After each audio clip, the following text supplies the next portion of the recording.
Hello students, आप सभी कैसे हैं। मैं हूं विजय और आप सभी का विजय मैथ्स फॉर ऑल में स्वागत है। आज हम क्लास 10th का प्रश्नावली 1.1 का प्रश्न 5 हल करेंगे। प्रश्न है, जांच कीजिए कि क्या किसी प्राकृत संख्या n के लिए संख्या 6 के पावर n अंक 0 पर समाप्त हो सकती है। इसको हल करेंगे। एक नियम होता है कि यदि कोई संख्या शून्य पर समाप्त होना चाहती है तो उसका जो गुणनखंड होता है 2 के पावर m गुने में 5 के पावर n के रूप में होना चाहिए।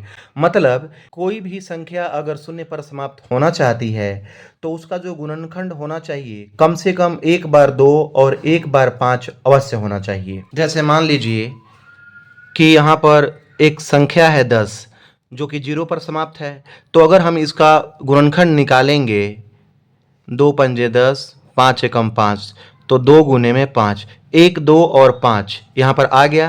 मान लीजिए कोई भी संख्या ले लीजिए, मान लीजिए कि 80 है, यह शून्य पर समाप्त है। अगर हम इसका गुणनखंड निकालेंगे तो इसके गुणनखंड में 1 2 और 1 5 जरूर आएगा। 2 से हमने भाग किया यहाँ पर 40 बार में, फिर 2 से 20 बार में कट जाएगा, फिर 2 से 10 बार में भाग लगेगा, फिर 2 से 5 बार में और 5 से 1 बार में।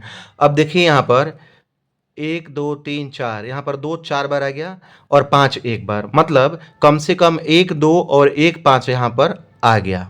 चाहे आप कोई भी संख्या लेंगे जो कि 0 पर समाप्त होती है तो उसके गुणनखंड में 1 2 और 5 अवश्य आएगा। तो यहाँ पर नियम लिख लेते हैं, यदि कोई भी संख्या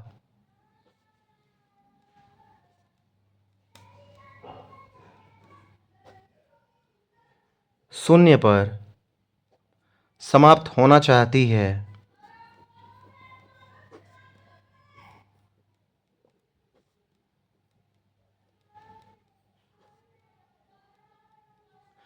तो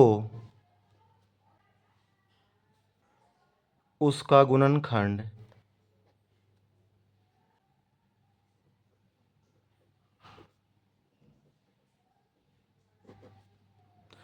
2 के पावर m गुने में 2 के पावर n, 5 के पावर n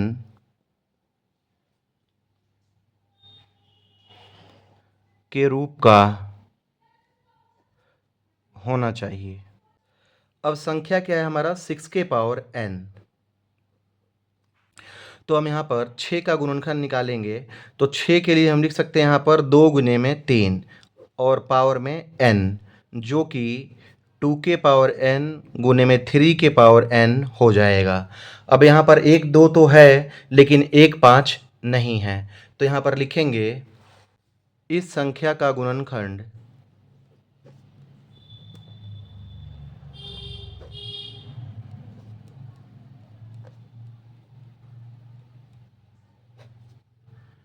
2 के पावर m गुने में 5 के पावर n के रूप का नहीं है।